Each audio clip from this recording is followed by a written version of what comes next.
Hello, ladies and gentlemen. My name is Joshablon, and welcome to the first part in our brand new series. Now, this series, as you've already probably read by the title, is going to be all about shading. So, I'm quite excited for this series, as shading is a massive part of art, and if you do it right, it can make a drawing look absolutely phenomenal. If done wrong, it still adds something to the image, but sometimes it can kind of draw your eye away from what's important. But in this case, good shading, we are going to be making the main source of the image, the main point you want people to focus on, we're going to make that look even better. So, I'm not exactly sure how many parts this series is going to be comprised of, but I do know what this episode is going to be about. And this episode is going to be about how to shade a sphere. This is kind of just going to be just really basic sphere. It's not going to be like a chrome sphere or any kind of reflective surface. It's just going to be nothing special. It's just simply a sphere, because there are a couple of things that can be rather tricky with it. So let's get right to it. So we're going to draw our circle.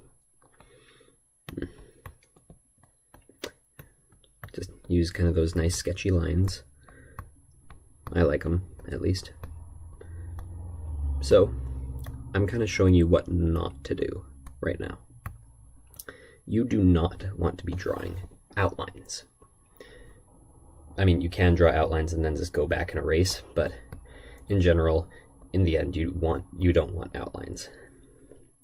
And there you go. There's kind of your middle kind of space.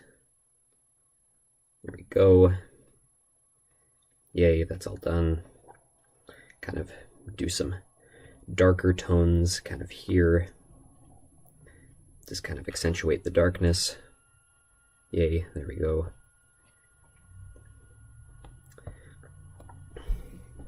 You can't just do this and say that you're done.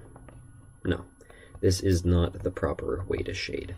You can get some nice little effects out of it, and you can just get somewhere with it, but in general, you don't want to do this when you're trying to draw something really realistic.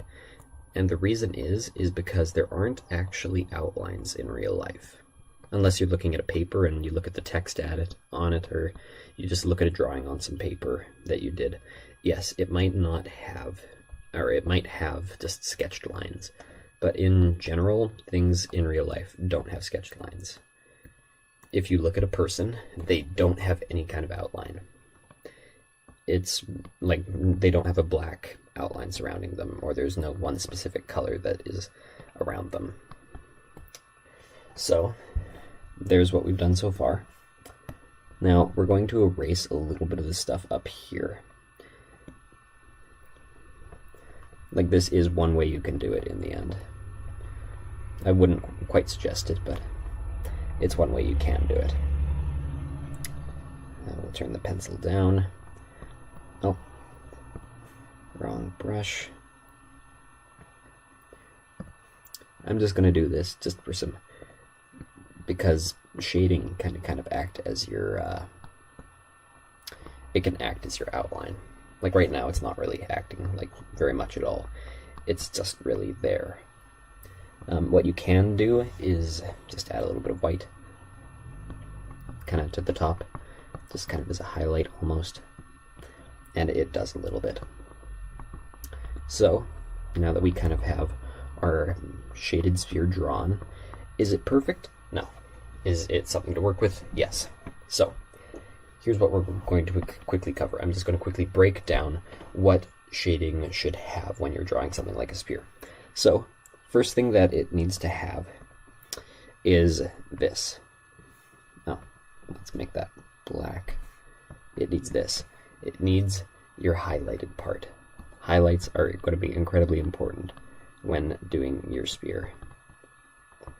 And with most objects, they're going to have some kind of highlighted area. Then it's just going to have this area. I just call it a high tone. There's probably some fancy name for it, but I don't know what that is. So you have your high tone. Then you're going to have your mid tone in there. Your dark tones,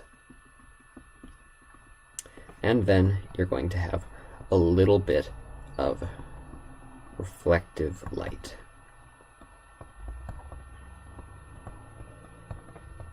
And there we go. So those are going to be all the specific parts of shading a sphere. You need the highlight to kind of show exactly where your light source is coming from. And so our light source is going to be coming straight down onto the sphere. And so that's why you have your highlight there. This mid-tone is kind of just where it starts changing. It's not exactly where it would be hitting it. Like this high tone is kind of, or this highlight is kind of almost a reflection of the light source. This high tone in here is just kind of it in fully saturated light. Then you want your midtones. Your midtones are kind of the changing point, and they are absolutely crucial for shading, because you can't just be changing from high tones to dark tones. It doesn't happen like that, and it'll be really, really jagged and it won't look good. And then your reflective light, it happens all the time. You put a ball on the table, you'll be able to see, if there's light shining down, that some of the light that hits the table will bounce off of the bottom and be reflected back to your eyes. And that's how reflective light is created.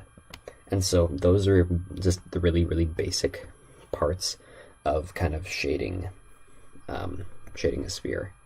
So yeah, we're just gonna fix this up just a tiny bit more. I'm gonna make the outline just a little bit less crisp around the edges.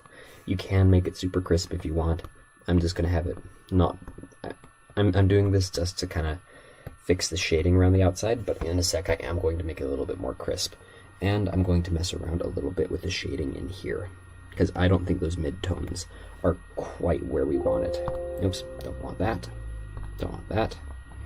So, there we go.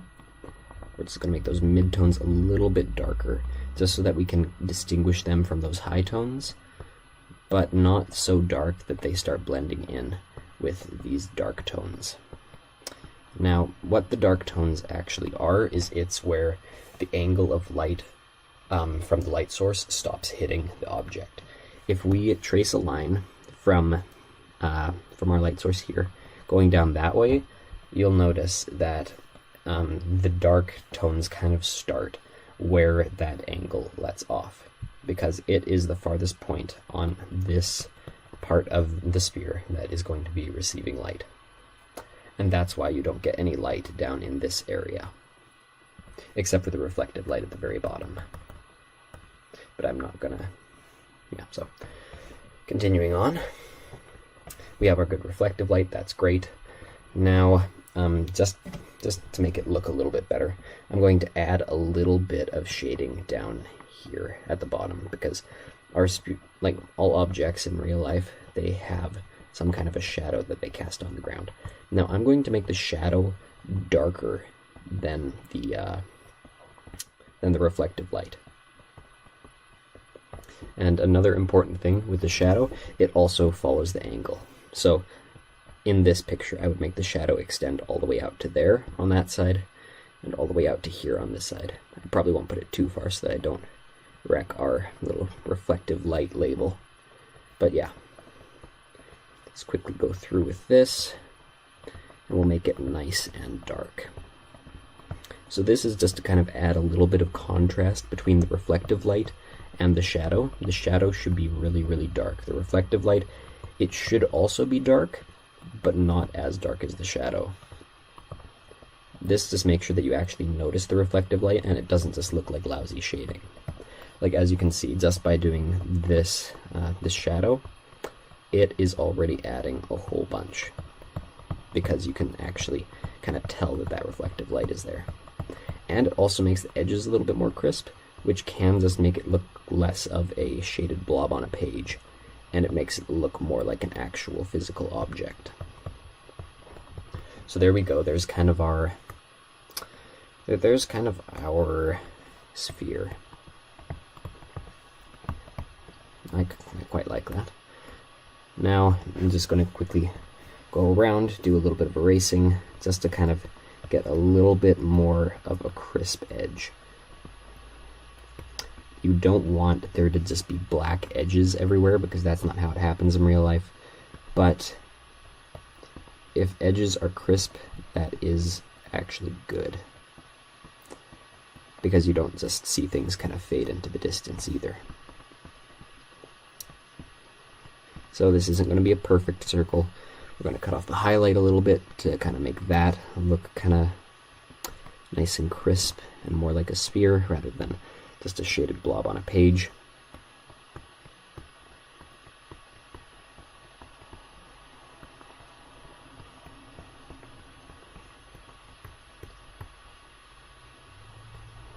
And there we go. So yeah, it looks a little bit more of a rough sphere. The shape isn't quite as perfect as I wanted it to be, but we worked with what we had, and I'd say that we got a pretty good result. And there we go. So that's kind of how you want to shade your sphere. You need that highlighted tone just so that you can see from where your light source is coming. You need that high tone just to kind of show what a fully saturated bit of that object looks like. You need the mid-tone to kind of show that it's going to the darker sections, but the important thing is it has to go high tone, mid-tone, dark tone. You can't just have it be high tone to dark tone, or else it won't look good. From the dark tone, you go to your reflective light, and that is going to be very important to just kind of show it's on a surface. Of course, you won't have reflective light if you're just having it being suspended in space. That's an important thing to note.